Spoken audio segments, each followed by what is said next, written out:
O golpe militar no Brasil está completando 60 anos. E ainda temos uma democracia muito jovem, muito recente. Mesmo assim, inacreditavelmente, a gente vê setores defendendo a volta do regime militar. A Pátria Distraída recebe hoje o seu fundador, o professor Adalberto Fávero, professor Beto, que vem nos trazer uma análise dessa articulação das direitas e das esquerdas no Brasil. Olá, Beto, que bom ter você aqui com a gente para trazer suas análises. Obrigada por aceitar o convite, não é? Oi, Adriano, tudo bem? Tudo certinho por aqui. Beto, a gente Diga. tem visto, especialmente nos últimos anos, mas notadamente nos últimos 10, 11 anos já, uma articulação que antes não se via da chamada direita no Brasil. Por que que você acha que tem acontecido esse crescimento, essa organização de setores da direita? Eu penso que talvez mereça uma análise mais histórica, mais ampla, né? Quando você pergunta isso, eu me lembro de uma fábula de Esopo, que disse que o cavalo e o javali estavam em luta. E o cavalo queria vencer mais rápido o javali. E ele chamou o caçador e perguntou se o caçador o ajudava. O caçador disse, sim, eu ajudo. Só que para te ajudar, eu tenho que botar a sela para mim poder subir em cima e a gente poder ir junto. O cavalo não gostou, mas aceitou. Quando o caçador ia subir, falou: pois é, mas para mim me segurar e te dirigir, eu preciso botar um freio na tua boca, que aí eu dirijo o lado que você vai. O cavalo também não gostou, mas aceitou. O caçador subiu no cavalo, rapidamente venceram o javali. Aí o cavalo parou e pediu para o caçador: agora desce. Ele falou: não, não, agora não. Agora eu preciso mais um pouco para que você se acostume aonde você tem que ir e vença mais fácil. Você sozinho não sabe fazer. Eu acho que essa fábula lembra um pouco a Muito história do país. simbólica, hein? Eu acho que essa fábula lembra um pouco, remete um pouco à história do Brasil, onde o povo sempre foi tratado como menor, como incapaz, né?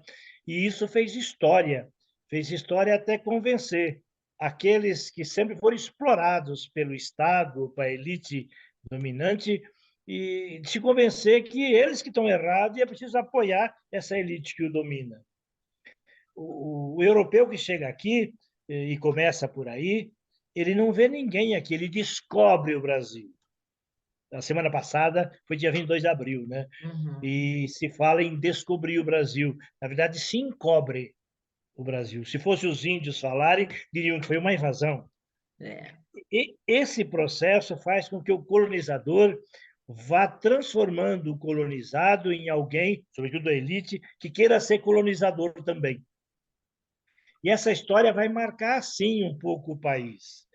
Eu diria que a democracia no Brasil, ela não só ela é frágil e nova nesse momento, quando falamos em 60 anos, como ela nunca foi democracia de fato, que só existiria democracia se fosse social, econômica e política. A gente se acostumou a falar em democracia só a dimensão política. O que aconteceu em 64 não foi só uma mudança política, a mais sentida talvez, mas não foi só. Há uma preparação dentro de um cenário histórico de dominação, de inúmeros golpes, a proclamação da República, o Estado Novo, a República Nova de 45 para cá, a Nova República quando termina o próprio golpe. Sempre nós vivemos de golpe sobre golpe e como se desse ao povo o direito de agora poder votar e participar. Esse é um gesto que combina com uma história de dominação. E o período que antecede a 64 é um período de reestruturação econômica, político e social. O período de Juscelino Kubitschek, que foi um período dito de desenvolvimento, foi uma abertura de portos também, para que se viessem as grandes empresas e se estruturassem aqui dentro. A nossa indústria incipiente, uma indústria de reposição do período de guerra, acaba sendo gradativamente dominada, mas se estabelece uma aliança entre o grande capital que vem de fora e o grande capital aqui de dentro. Nesse Uhum. cenário, os militares são uma peça, mas o grande empresário, a elite do dinheiro e a elite financeira que rapidamente se junta a isso, vai se estruturar de tal maneira que se chega na década de 60 a um ponto em que não interessa que isso seja colocado em xeque. O golpe de 64 é um golpe civil-militar, empresarial-militar, com o apoio da classe média, que sempre foi, em grande parte dela, conservadora. E por isso ela sai na rua rezando para que não entre o comunismo, por isso ela sai na rua falando pela pátria na época também, e pelo direito à propriedade privada, criando terrores diversos. A gente tem uma rendição mais sofisticada, mas essa história vem de longe. É curioso você falar isso, que existia toda uma combinação entre política, economia, igreja também, porque já que você fez essa análise histórica, é também parecido com o processo da própria proclamação da República, não? Sim, sim, sim. A proclamação da República tem influências externas, do que se refere ao das luzes, né? Mas é um movimento, eu diria, positivista, que dá força a ela. Um dos ministros, depois, que é o Rui Barbosa, é quem um dos seus maiores representantes. A nossa bandeira fala disso, mas é um golpe feito na madrugada, né? A própria libertação dos escravos significou um reflexo de uma pressão externa. A Inglaterra não interessava o tráfico. A Inglaterra queria vender produtos. Quem aqui dentro representava esses interesses, e a elite crioula, ou a elite nativa, se é que um dia ela foi nativa, né? Nossa elite cresceu de costas para o Brasil e de frente para o mar. Né? Ela cresceu sonhando com, na época ainda não com Miami, né? Mas sonhando com Lisboa, com Paris, com Roma, adora viajar para lá por causa disso, né? Mas aí interessava a gente ganhar salário para poder comprar. A abolição significou, por um lado, uma resposta às vozes internas que pediam a libertação, a impossibilidade de se ver gente vendida como escrava. O Ocidente cristão foi o primeiro na história a vender pessoas como coisa, né? Todos os tipos de escravidão anteriores não fizeram isso, eram escravos do Estado, eram escravos de guerra, mas nunca vendidos como propriedade, né? E quando se liberta, se condena a esses escravos à miséria, né? E por outro lado, enquanto junto com isso cresciam-se as vozes pedindo a instauração da República, o Marechal dá um golpe de madrugada e assume o poder. E hoje Nossa democracia visto e tem essas ensinado de coisas. maneira tão romantizada nas aulas de história, né? Sim, sim. Nossos heróis, nesse aspecto, são todos de papel, né? Nossos heróis da Guerra do Paraguai são assassinos da maioria da população paraguaia, né? Romantizar essa história faz parte de dizer que a escola não pode ter partido, por exemplo, né? Uhum. Isso é um partido, né? Faz parte de dizer que a história tem que ser neutra, tem que ser narrados fatos e data só, e aí você comemora aquilo que para a maioria da população tem sido uma desgraça reeditada, né? Há um ditado no Brasil que a elite gostou sempre de dizer: vamos fazer a revolução antes que eles façam. É E curioso isso, eles né? fazem. Hoje, por exemplo, eu estava numa discussão em um grupo de WhatsApp falando sobre o nome de ruas na Curitiba e em várias outras cidades, né? A gente vê nomes de ruas e a gente nem sabe quem foram aquelas pessoas, e quando vamos descobrir, foram grandes tiranos da história e ali imortalizados como nomes de rua, né? Mas voltando à questão do golpe militar e desses 60 anos pós-golpe, um dos argumentos que muita gente tem usado hoje nessa articulação de uma direita é de que não havia corrupção durante o governo militar. E também, quando a gente olha com lupa a história, a gente vê que não é? Que isso é endêmico no Brasil e que isso vem de muito antes do militarismo, mas que foi muito forte no militarismo também. Sim, eu vejo o seguinte, ó, a corrupção não poder ser contada, ser divulgada, é muito diferente da sua inexistência, né? Sim. Ironicamente, nos momentos da história do Brasil em que se permitiu que se visse a corrupção e se condenasse algum corruptor, e se transformou em sinônimo de um governo corrupto. Por outro lado, eu digo o seguinte, ó, a gente se volta muito como se o político fosse o grande culpado. A Uhum. história do Brasil não só não condenou, e daqui a pouco eu volto ao que você falou, não só não condenou os torturadores, os militares e os ditadores, como ela jamais condenou aquele que corrompe. Né? Uhum. Que a corrupção É, sempre tem dois lados, né? sim, sim, o que corrompe nunca foi condenado aqui e nunca foi apontado.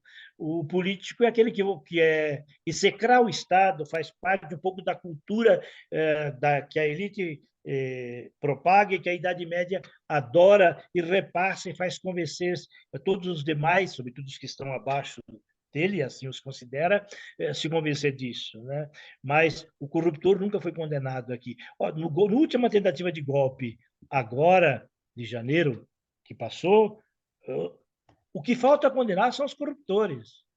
E, de novo, se é um risco de não condená-lo. O Brasil vive uma coisa assim, ó, ele sonha em ser, aparentemente, né, sonha em ser o bisavô que já não lembra, ou o neto que ainda não fez a história. A desmemória que se cultiva é enorme por causa disso. Né? Então, a corrupção do período militar ela foi escondida, jogada embaixo do pano.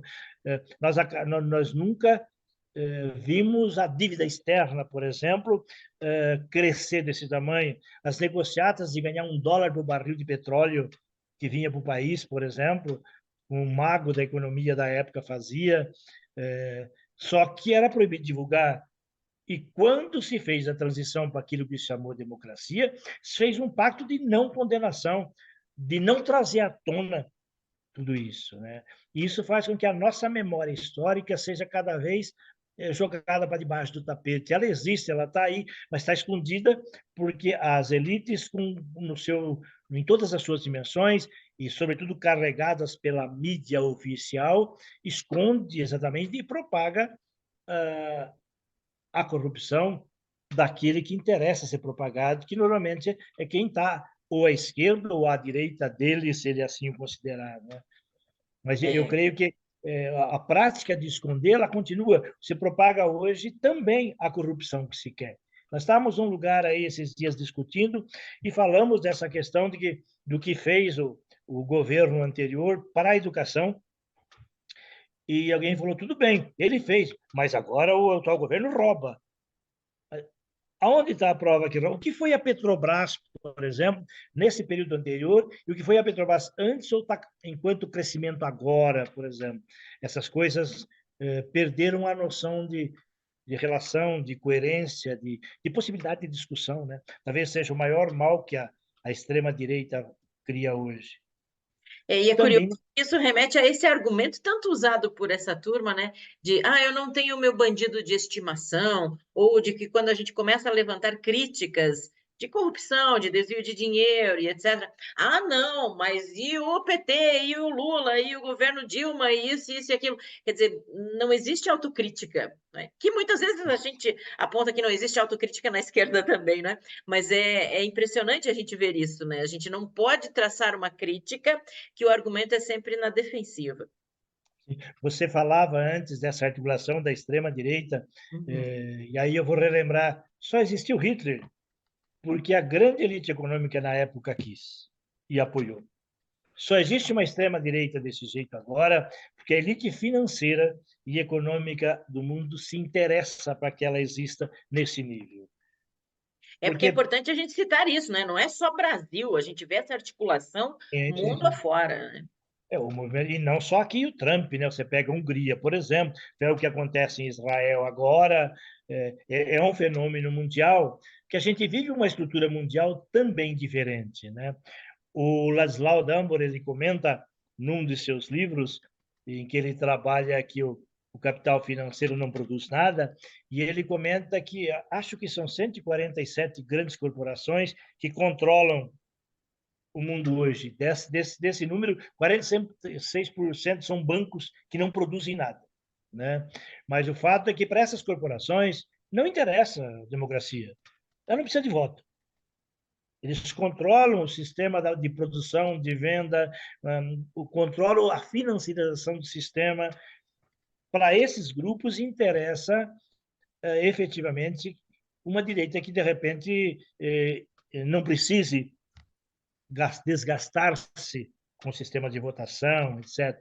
Embora eles não precisem mais fazer também plantão para conseguir espaço, porque compra-se hoje o sistema representativo que a gente tem, e tanto que a maioria dos países tem, transforma a democracia numa presa fácil, né?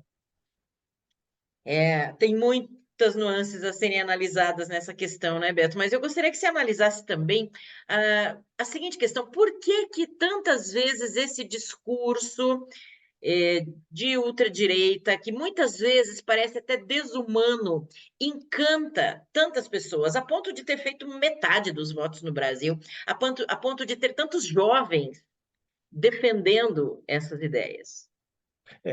Aí eu diria assim, não foi por acaso também, né? O que aconteceu na eleição de 1900, de 2018 é o resultado de um processo todo de discussão em que foi se tecendo uma imagem.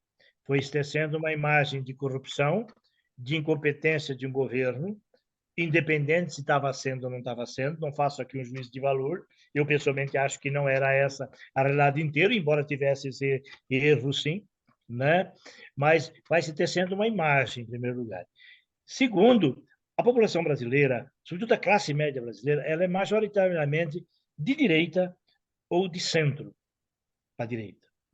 Pois é, mas Então, mesmo ela, assim, se a gente analisar desde a abertura do, do, do regime militar até até o primeiro governo Dilma, talvez, a gente vinha numa ascendente de, por exemplo, direitos humanos, de desarmamento da população, de de construção de uma visão mais sócio, mais centro-esquerda, talvez, de uma, né? E aí, de repente, isso muda e muda em vários países, não só no Brasil, como a gente já disse, e muda e encanta muita gente. Então, por exemplo, o cerceamento de direitos humanos, armamento, como foi o exemplo que eu citei, essas questões que pareciam que já estavam superadas lá atrás, né? A própria caridade, a própria filantropia, muitas vezes criticada, muitas vezes questionada, que eram coisas que pareciam que já estavam assim, ó, resolvidas logo ali atrás, não é? eu falaria diferente isso. Eu acho que a narrativa anterior, que era preponderante, era uma narrativa que colocava essas questões que você coloca acima das outras questões. Mas, por exemplo, o governo Fernando Henrique Cardoso foi um governo consenso de Washington. Foi o governo que ele escreveu sobre a teoria da dependência e exerceu, fazendo que a gente entrasse nela. É. Mas ele era um sociólogo, ele era, vamos dizer, de uma direita comportada, de uma direita E de uma raiz mais à esquerda também, né? sim, né? Historicamente, sim, mas fez um governo de centro para a direita, né? Mas Sim. era uma direita mais comportada, uma direita que se chama mais liberal, né? Mas agora, essa reação, no entanto, de um grupo extremamente conservador que era presente no Brasil, ele não demora porque ele não tinha voz. Uhum. O E de que os repente últimos se sentiu legitimada. não só se elegeu eliminada, como de repente ficou discurso público e do Estado a ideia de que você fazer, por exemplo, justiça com as próprias mãos, seja teu direito. Uhum. Eu lia no livro do Gessé de Souza, a da Elite do Atraso e depois da Classe Média do Espelho, ele faz a entrevista com um fazendeiro e a história que ele conta, o fazendeiro, o armamento que ele tem na fazenda, não é de agora. Agora ele pode mostrar, ele pode revelar tudo isso, né? Mas havia um desejo, no entanto, de poder resolver problemas de invasão de terra, problemas com os jagunços, problemas com as fronteiras, problemas de demarcação de terras de índios. Então, ele vai ter, em grande parte do agronegócio, ele vai ter uma força muito grande que estava presente e vai desabrochar. Alguns vão dizer que saiu do armário, né? Sim. Mas o discurso oficial rompe com o sentido de reciprocidade que a gente tinha na narrativa anterior. Então, se constrói rapidamente uma narrativa, ou se firma rapidamente uma narrativa que é superior, que fala de corrupção no outro governo, que fala que, por exemplo, na cadeia, o cara faz o crime para ir para a cadeia para poder comer e não precisar trabalhar, e você acentua todo esse processo. e se quebra todo o sentido de reciprocidade. Com ele, a classe média, que é majoritariamente conservadora, pode 25% a 30% da classe média brasileira é proto-fascista historicamente, né? E você tem mais uns 25% que é de direita, de fato.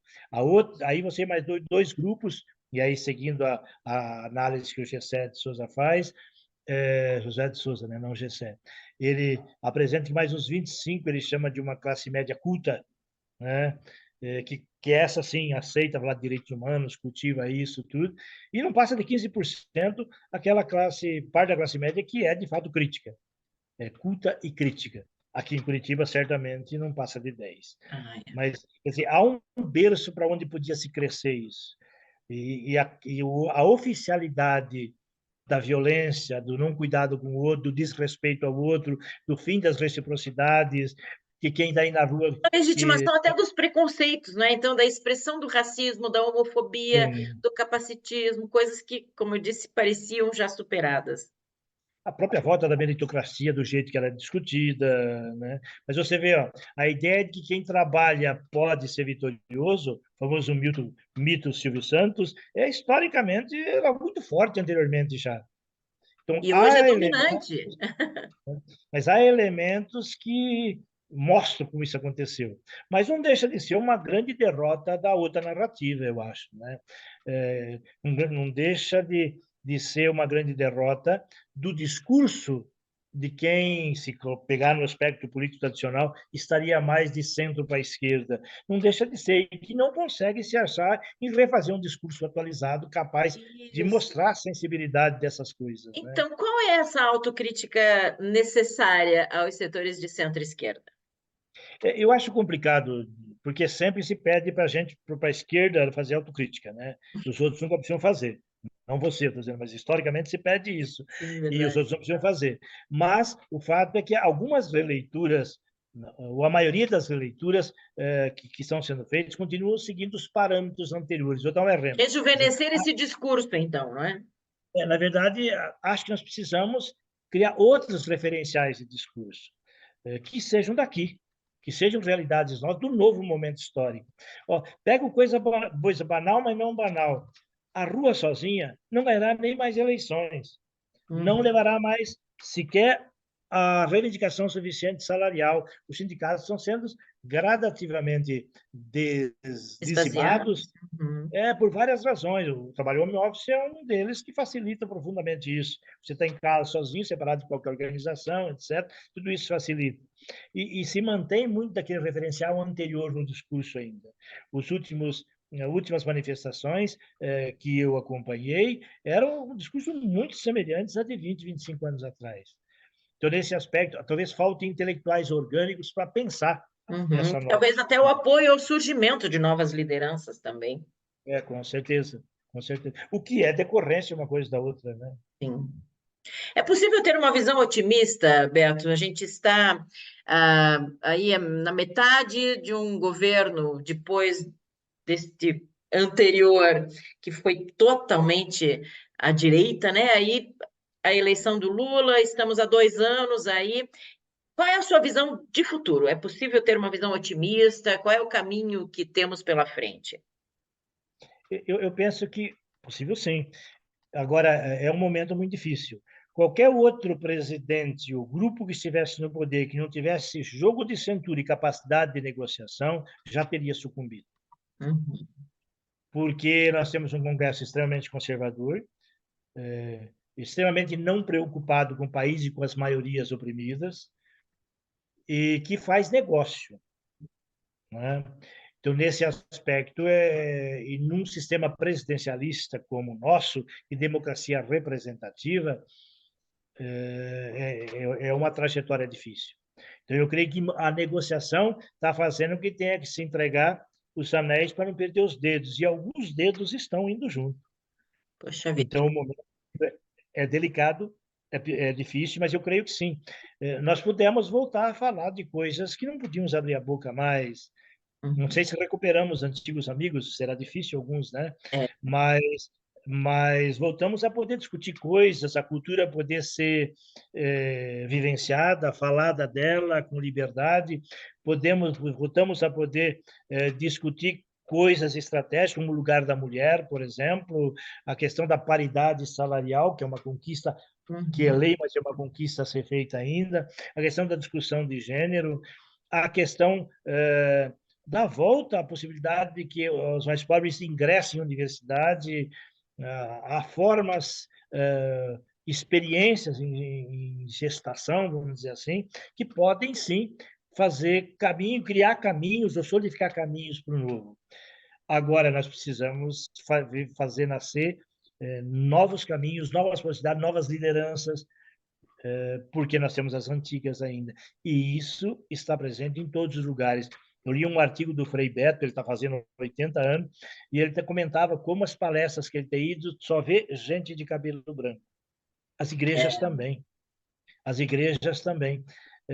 A maioria são cabelos brancos. Ficou no caminho uma geração e meia. Essa Verdade. geração está engolindo o que está chegando, está consumindo o que está vindo. Ela não tem a memória da repressão do período militar, a memória histórica, por isso ela é apagada, né? É como você Então, dizia, é o bisavô que não lembra mais e o neto que que ainda não tem. não sabe, né? Então, Uhum. sim, sim. Então, eu vejo que há um caminho, sim, e nós precisamos reaprender. Há mistérios a ser descobertos que é preciso, que nascem da arte, da poesia, do sonho, da luta, né? E há que se ter novas formas de lutas, porque aquelas tradicionais também não estão sendo capazes. A gente é vigiado em todos os lugares mais do que nunca, né? O grande olho É. de que Mas tudo você bem acredita, cada vez mais forte. mas você acredita que o fantasma de um golpe militar ou de uma articulação golpista ainda ronda e é possível de ser vitorioso, por exemplo?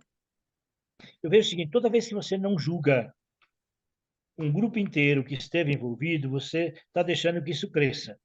O Exército, por exemplo, só teve gente ainda envolvida nisso, porque anteriormente não tinha ninguém julgado. Sempre se teve grupos impunes. A elite sempre foi impune, e não só o Exército. O Exército foi apenas uma peça desse processo, e é apenas uma peça desse processo. Mas que enquanto não se assumir isso, e para assumir isso você tem que ter um governo com força, um judiciário independente, um Congresso que possa dar cobertura a isso, a gente corre o risco, sim. Mas a volta da direita também é um risco forte, creio eu, porque em não se tendo uma saída de conscientização, um trabalho que seja visto sistematicamente como capaz de a nação se ver de novo como nação forte, independente, com certa independência, qualquer outro discurso pega. É histórico no Brasil. Por que deu Collor lá aquela vez?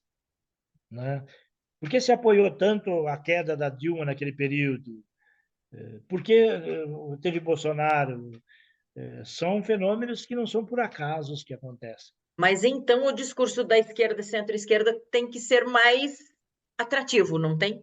Tem que ser Também. mais convincente, mais sedutor, especialmente para as novas gerações. É um reaprendizado, acho, o governo atual padece de um problema de comunicação do que faz, inclusive, né? Eu acredito que sim. Mas enquanto estivesse discutindo os modelos tradicionais ainda de mobilização, e vários deles são possíveis, né? E são necessários, e não se buscar outras alternativas, eu creio que teremos problemas, sim. A menos para ter uma... O problema não é ter direita e ter esquerda, usando a linguagem popular. O problema é elas nem precisar conversar mais, ou nem conseguir conversar. Você achar que a verdade está aqui ou aqui só. Esse realinhar de discussão fará parte de uma reconstrução, não tem como ser diferente. Né? Muito bem, Beto. A gente está caminhando para o finalzinho da nossa entrevista, porque o reloginho fica ali pressionando a gente. Mas eu quero saber de você assim: o que mais é importante a gente destacar nesse momento? O que mais, que outros temas você acha que são urgentes, prementes para a gente abordar aqui? Ou mesmo então a sua mensagem final nesta nossa conversa? Eu diria o seguinte, ó, eu faz 40 anos que trabalho com educação e eu vejo que seja um caminho estratégico, não salvador, mas eu digo a educação no seu sentido amplo, não só a escola. A reeducação de cidadania, o realinhar sem preocupação com a nação, quanto nação, com a sua população. Uma nação só é livre e independente quando todos os seus cidadãos forem.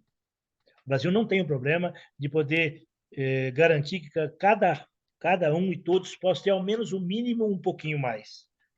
E não estamos aqui falando de comunismo, de socialismo, ou nem de capitalismo. Estamos falando do direito de ter ao menos o mínimo para viver com dignidade. E isso passa por uma retomada de reconscientização e revitalização. No que se refere à escola, isso é um problema. A maioria das escolas cederam à leitura do mercado, né?